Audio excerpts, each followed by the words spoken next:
Jesse. Damn! You scared me, man. Damn. It's one of the most flexible words in all of the English language. But do you know how we really use it? Watch today's video to find out.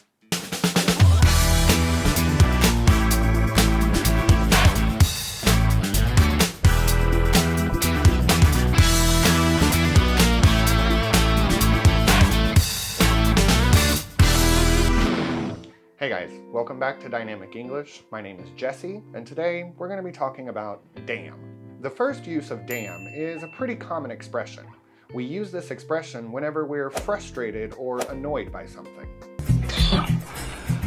Another common expression using damn is damn it. Again, we use this whenever we're frustrated or upset. Damn it! Son. Damn it! Damn it! Now, some people might consider damn to be a bad word or a curse word. However, you're going to hear this word in church, you're going to see it in the Bible, and it's used every day in English. The original use of damn means to condemn or castigate someone, like God damning you. Another use of damn is whenever we are feeling surprised. We can say something like, damn! Next we have giving a damn. This is simply the act of caring about something or not caring. For example, if you give a damn, you care.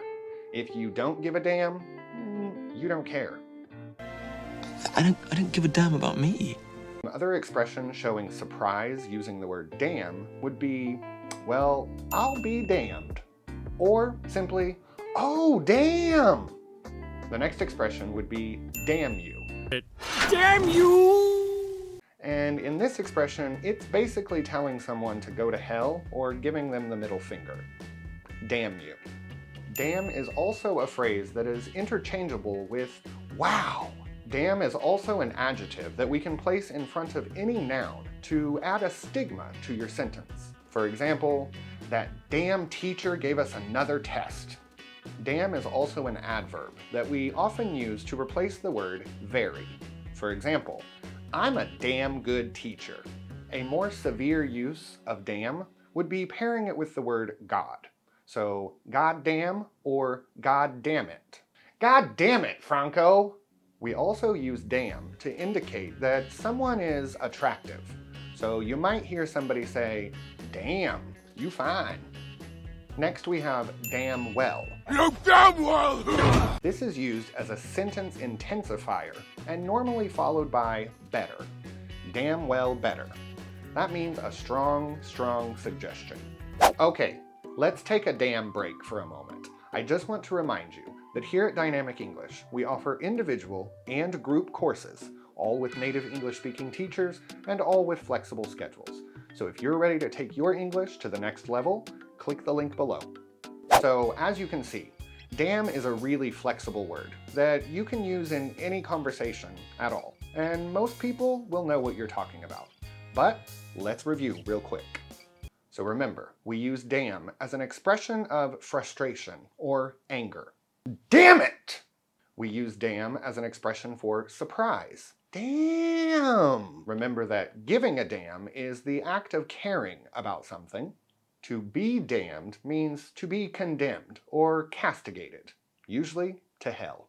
Remember that damn you is basically like telling someone to go to hell, or giving them that verbal middle finger. Damn well better is used to indicate a very strong suggestion. So if you're not subscribed to our Instagram, you damn well better. Remember, damn is also an adjective that we can place before phrases like near and close to. Damn near means very close, or damn close to means very near. And damn is used in front of nouns to indicate that we don't like something. For example, that damn dog upstairs will not stop barking. Okay everyone, that's all the damn time I have for today. If you enjoyed this video, why not stick around and watch a few more? And be sure to click that subscribe button, give us a like, and leave us a comment with your favorite expression using damn. And don't forget to follow us on the damn Instagram. We can also use damn to talk about... Damn it! The expression is also commonly used to show we are surprised. Ugh!